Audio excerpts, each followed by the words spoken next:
JN19 presenta. ¿Cómo podemos comunicarnos con una persona que no puede escuchar? ¿Cómo podemos entender a una persona que no puede hablar? ¿Se han puesto a pensar alguna vez cómo es la vida de esas personas para las que todo es simplemente silencio? ¿Qué dificultades afrontan las personas sordas en nuestro país? Con todo esto y mucho más, volvemos hoy en Nuestra Familia.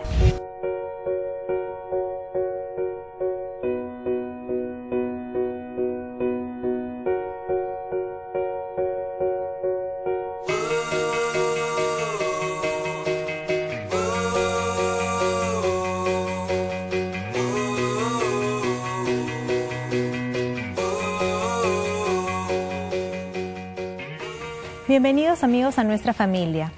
El día de hoy nuestro programa se llama Voces en Silencio. Vamos a explorar el mundo de las personas sordas. Vamos a estar acompañadas de un especialista en lenguaje de señas que nos va a ayudar a entender un poco el mundo de las personas sordas. ¿De qué se trata todo este tema del lenguaje de señas y todo el mundo que envuelve a las personas sordas? Volveremos con ella después de la pausa. Pero ahora quiero recordarles el mail del programa. programanuestrafamilia@gmail.com y nuestro Facebook, Nuestra Familia JN19. Volvemos después de la pausa con Alexandra Arnaiz para desarrollar este interesante tema. Si tú tienes a un niño sordo en una clase de 20 niños que escuchan, el niño va a estar excluido. Claro, definitivamente. Porque no manejan el mismo idioma. En algún momento manejarán, sí, pero siempre uno busca a los pares. Entonces,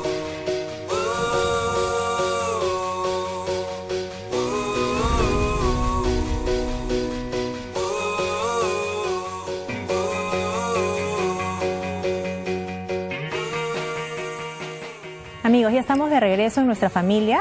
Quiero darle la bienvenida a Alexandra Arnaiz, intérprete de lenguaje de señas y además socio fundadora de Niños Sordos de las Américas. Bienvenida, Alexandra. Gracias, Paola, por la invitación. No, a ti.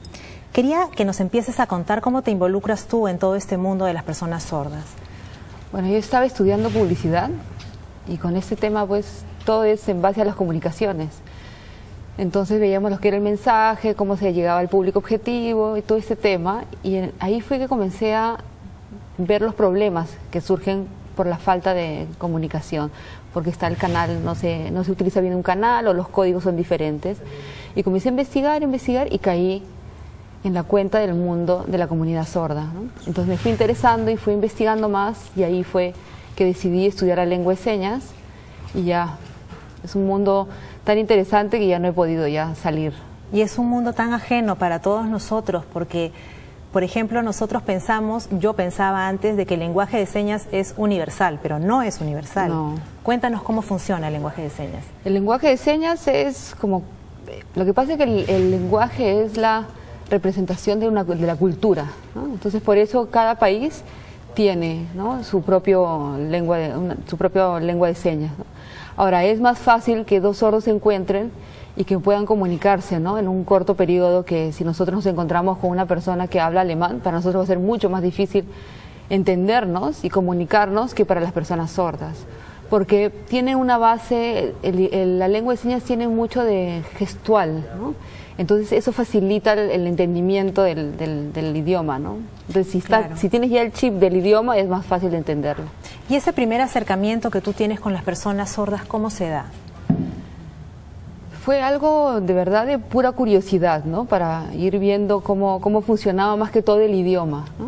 Cuando comencé a entrar en la comunidad sorda, me quedé maravillada de lo rápido que hablan, de cómo se comunican y que no era lo que había leído por algunos lados o me habían dicho que era un idioma concreto, que no tenían ideas abstractas, que tenían un idioma muy limitado, ¿no? Ahí me di cuenta que no, que es un idioma tan rico como el castellano, el francés y el alemán, ¿no? Entonces no, y eso me llamó más la atención, ¿no? Cómo sin usar la voz, que es el medio que nosotros tenemos, ellos pueden llegar a comunicar todo tan igual que nosotros. No, me parece increíble porque realmente, como tú dices, es como un idioma de ellos, pero a veces yo me pongo a pensar, entonces si ellos viajan al extranjero, si se encuentran con un extranjero, se pueden comunicar también, pero también les va a costar porque hay cosas que no son iguales para todos los países, pues, ¿no? Claro, es igual que nosotros, ¿no? También vas a otro país y los países de habla castellana, ¿no? Nos vamos a otro país y las palabras que nosotros acá lo utilizamos allá tienen otro significado y no significa lo mismo que para nosotros.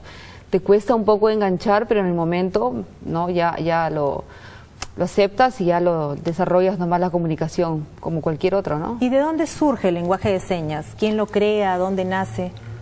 Hay varias teorías y varias cosas, ¿no? Eso generalmente lo que se dice es que nació en Europa, ¿no? Los religiosos para enseñar a un grupo de chicos sordos, y de ahí viajó hacia Estados Unidos y de ahí comenzaron a expandirse, ¿no?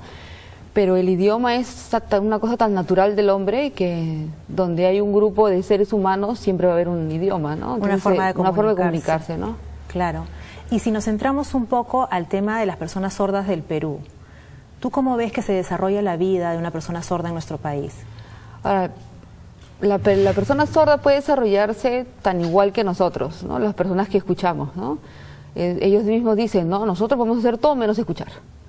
Si es que tienen los medios y la accesibilidad para todo, ¿no? El problema que tenemos es que tenemos una educación que no se pone de acuerdo en cómo querer enseñarles, ¿no? Entonces estamos en una lucha continua, porque lo que nosotros pensamos y la mayoría de gente que trabajamos con la comunidad sorda, apoyados obviamente por la comunidad sorda, porque trabajamos con ellos, porque si no, no se podría hacer nada sin ellos, es que se tome más en serio la lengua de señas, que viene a ser el idioma o el lenguaje natural de la persona sorda. Así como para nosotros el idioma natural es el idioma oral, porque el medio de recepción es el oído, para ellos la lengua de señas es lo natural porque lo recepcionas visualmente.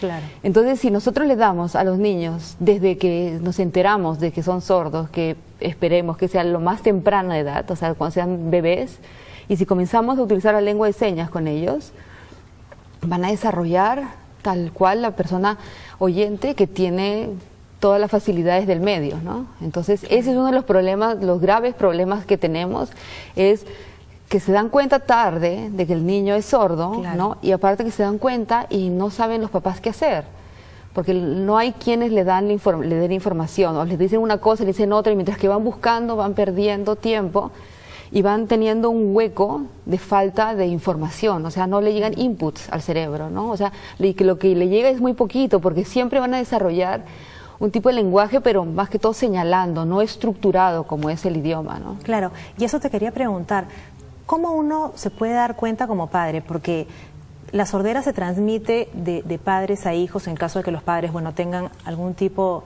de problema, o simplemente se puede dar bajo qué circunstancias, de padres que no tienen ningún problema con la sordera pueden tener un hijo sordo igual. Sí, el tema puede ser hereditario cuando los padres son sordos, pero no es una regla. No necesariamente. No necesariamente, pero la mayor cantidad de casos a veces es cuando el bebé está en la panza de la mamá, así que la mamá le da rubiola o toxoplasmosis, otro tipo de virus que afecta al bebé, ¿no? Al feto. Ya. Digamos que si pasa una situación la madre en el embarazo, ¿tiene que hacerse el chequeo inmediatamente el bebé nace o puede hacerse antes de que nazca el bebé? No, yo creo que es al momento de nacer. ¿Ya? Okay. Del nacer, estar atrás para que vean, que le hagan las pruebas necesarias para darse cuenta si es que tiene la pérdida auditiva, ¿no? Y cuando nace el bebé, ahí tenemos que también hay por enfermedades, ¿no? Por medicamentos, hay antibióticos que son malos para la parte del oído, ¿no? Todo el sistema auditivo, que te queman, entonces ahí ya pierde la audición. Después tenemos también la meningitis, ¿no? Okay. Entonces son varias enfermedades que le pueden dar a los bebés y puede hacer de que tenga la pérdida auditiva. Entonces hay que estar bien atentos cuando los chicos se enferman, cuando los bebés están enfermos, para ir viendo el desarrollo de los chicos, ¿no? Y aparte que es muy importante el ver cuándo es la pérdida auditiva, si es antes de que puedan hablar, el momento que están aprendiendo a hablar, o después de que ya aprendieron a hablar, porque eso va a marcar muchísimo la vida de la criatura. Su futuro. Claro. Y digamos, ¿qué es lo que tú crees que debe hacer un papá o una mamá que recibe ya la noticia de que su bebé ha nacido con sordera? ¿Cuál es lo primero que debe hacer? ¿Qué es lo primero que tiene que hacer es meterse a aprender lengua de señas. Sí o sí. Sí o sí. O sea, es lo primero que tiene que hacer, porque es la única manera de comunicarse con el bebé. Entonces, si la mamá y el papá adquieren el idioma, el bebé va a tener la lengua de señas como una lengua natural, ¿no? Como una lengua materna. Entonces va a poder desarrollar cognitivamente como desarrollan los niños de padres oyentes, ¿no? Entonces lo primero que tiene que hacer es eso, ¿no? Ya, y luego existen instituciones especializadas o existen colegios inclusivos que también tienen a niños con este problema. El tema de la inclusión está medio como incompleto, ¿no? Se ha dado algunas medidas. Hay un colegio que es estatal, que es el Beethoven, que tiene el sistema bilingüe bicultural, que es por lo que nosotros apostamos, ¿no? De tener intérpretes ¿cómo se llama? En los salones, en las aulas, ¿no? Los primeros años son de reforzamiento de la lengua, ¿no? Y después ya entran a clase ya con el intérprete, porque el niño que no va, o sea, que va al colegio sin intérprete, no le sirve. O sea, sí, por más que las personas quieran decir que va a poder leer los labios, que va a entender, no va a funcionar, ¿no? Tiene que haber tiene que tener a alguien que le maneje la lengua, porque el leer labios es una cosa cuando estás así cerca y cuando tienes muchísima práctica, pero un niño que entra a colegio en primaria o sea, yo creo que es casi imposible de que pueda surgir, al menos de que si es que el niño ha sido sordo profundo y no tiene el idioma, ¿no? O sea, no es que ningún sordo puede hacerlo, no, es dependiendo del caso de cada uno. Pero si estamos hablando de un niño sordo que nació o perdió el oído antes de aprender a hablar, yo creo que es muy difícil. Entonces hay que tratar de darle facilidades para que los chicos aprendan. Como nosotros nos preocupamos de nuestros hijos, hay que preocuparse también de los niños que tienen habilidades diferentes para darle las herramientas que necesitan para que aprendan de lo mejor, ¿no? Lo ideal entonces sería que ellos puedan asistir a un colegio en el que hayan otros niños también que no tienen ese problema, pero que haya un intérprete que pueda ayudarlos a desarrollarse también en el mundo de las personas que también oyen, ¿no? Claro. Para que también estén integrados, finalmente vayan creciendo integrados. Sí, entonces ahí yo creo que son dos temas, ¿no? Porque uno de la inclusión se habla mucho de la parte social, ¿no? Que es el estar mezclado con las personas, en este caso, que escuchan. Pero por otro lado también es importante el parar con los pares, ¿no? El tener tus amigos, tu grupo, ¿no? Claro. Porque como es un problema de comunicación, es diferente a otro tipo de necesidades especiales, es la comunicación. O sea, si tú tienes a un niño sordo en una clase de 20 niños que escuchan, el niño va a estar excluido. Claro, definitivamente. Porque no manejan el mismo idioma. En algún momento manejarán, sí, pero siempre uno busca los pares. Entonces, la idea es que tener colegios donde se concentren un poco más las personas sordas, ¿no? Para que puedan tener grupos de amigos, puedan compartir el idioma, porque el idioma también así se desarrolla. Pues si tú tienes una persona sola, se va a quedar con el idioma tal cual está. Claro. Si no se junta con sus pares, ¿no? Entonces no va a poder desarrollar el idioma, vocabulario, y no va a poder mejorar, enriquecer el idioma, ¿no? Claro. ¿Y tú crees que el tema de la discriminación está todavía muy profundo en nuestro país? Bueno, la discriminación está en nuestro país, pero por todos lados, ¿no? Ahora, lo que pasa con la persona sorda es que es algo que no se ve. O sea, tú ves a la persona... Claro, y no tiene nada, no notas que tiene la falta de la audición. Entonces pasan por malcriados, por sobrados, porque si tú estás ahí sentada, la persona sorda está sentada mirando la ventana en el bus y sube una chica que está encinta y le gritan, ¡ay, dale asiento! Ni cuenta se da, entonces, ¡ay, este que es un malcriado!, ¿no? Entonces es porque no es una discapacidad que no se ve. Entonces es más difícil, ¿no? Entonces, y aparte que se ha asociado mucho la sordera con el retardo, con el autismo, porque no se entendía antes lo que hacía la falta de lenguaje, la falta de idioma. Es importantísimo, la comunicación es todo hoy en día, más que nada, ¿no? Aparte que si no tienes inputs, si no tienes información, tu cerebro te queda en blanco. Entonces es como una computadora que tienes nuevecita, linda, pero sin ninguna información, ¿no? Cuéntanos un poco de la asociación Niños Sordos de las Américas. Es una asociación que hemos formado 3 amigos. Está Tatiana, Ernesto y yo, que tenemos tiempo en el tema de sordera. Lo bueno es que Tatiana Cabrejos es profesora de educación especial, ¿no? Es especializada en sordera. Ernesto Zavala es intérprete y fue uno de los primeros que hizo un programa para personas sordas acá en Lima. Y estoy yo, que estoy más dedicada a esa interpretación e investigación de la lengua de señas, ¿no? Entonces, Lo que pasa es que veíamos que hay muchos programas, hay muchas personas que están trabajando con la comunidad y hacen unos trabajos así increíbles, pero nosotros teníamos como un bichito que mirábamos y decía, aquí algo nos falta, ¿no? Entonces nos dimos cuenta que uno de los problemas es que la mamá no demoraba en aprender la lengua de señas, ¿no? Entonces nosotros buscamos una manera de que ese aprendizaje sea como que no te des cuenta, y aparte de tener un programa que, aparte de que aprendas la lengua de señas, hagas crecer el vínculo de madre e hijo. Qué lindo. Que puede ser madre, puede ser padre, pero generalmente acá Claro. en el Perú se da madre, que es la que más Está con el niño, ¿no? Entonces el programa, en la asociación tenemos 3 programas. Uno que es Hogar Sordo, que es una casa que tenemos y que una vez que tú pones un pie en esa casa no puedes abrir la boca. Todo es en señas. Entonces, si tú llegas recién con tu niño, pues ahí con señas, con mímica, actuación, comienzas a aprender, pero y el grupo tiene una guía que es una profesora sorda.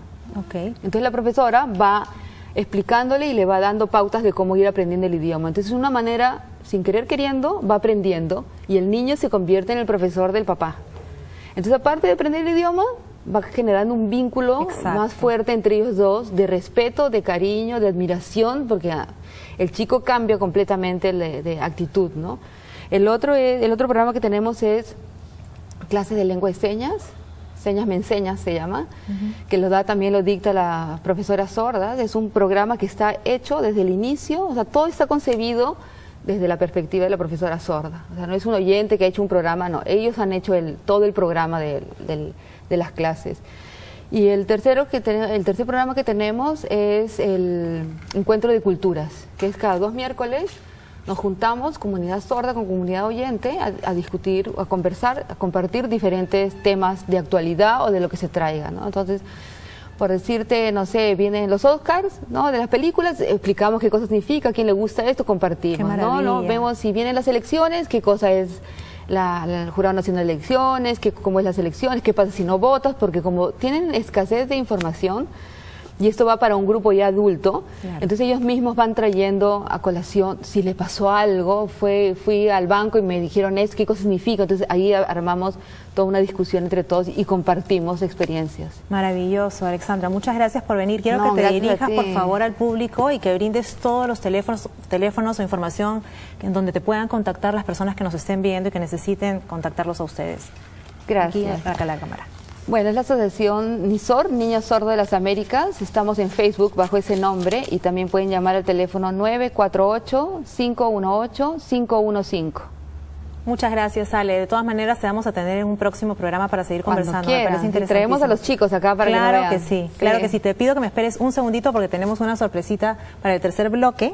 Perfecto. Pero quiero invitar a todos nuestros amigos a que envíen la frase Voces en Silencio a nuestro mail, programanuestrafamilia@gmail.com, para que entren al sorteo de una sesión fotográfica en Josbel Studios. Volvemos en el tercer bloque. Gracias.